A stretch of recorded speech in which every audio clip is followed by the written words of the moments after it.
दारूची उपलब्धता कमी करून व्यसनमुक्ती चळवळीला बळ द्या. व्यसनमुक्त युवक संघाची उपमुख्यमंत्री अजित पवार यांच्याकडे मागणी.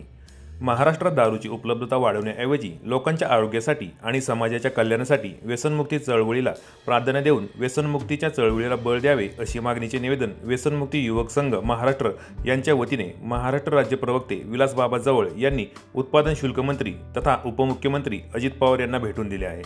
दहिवडी येथे कार्यक्रमासाठी आलेल्या अजित पवार यांना प्रत्यक्ष भेटून विलासबाबा जवळ महादेव यादव यांनी निवेदन दिले.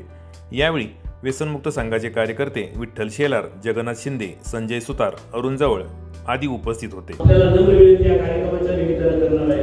याशिवाय आज बिजोडी असेल, सिंगापूर असेल, या परिसरातल्या लोकांच्या पाणी प्रश्नाची मागणी आहे आणि त्या भागामध्ये लवकरात लवकर पाणी पुरवण्यासाठी सुद्धा आपल्या आरोग्य विभागाच्या माध्यमातून निधी मिळण्यासाठी लोकांची मागणी आहे. संदीप भोसले असतील, त्यांचे सर्व सहकारी असतील, या सगळ्यांनी सांगितलं की या पाणी प्रश्नासंदर्भात सुद्धा दादांशी आपण आमची मागणी करा आणि ते सुद्धा व्हायला पाहिजे ही माझी आजच्या या कार्यक्रमाच्या निमित्तानं आपल्याला विनंती आहे.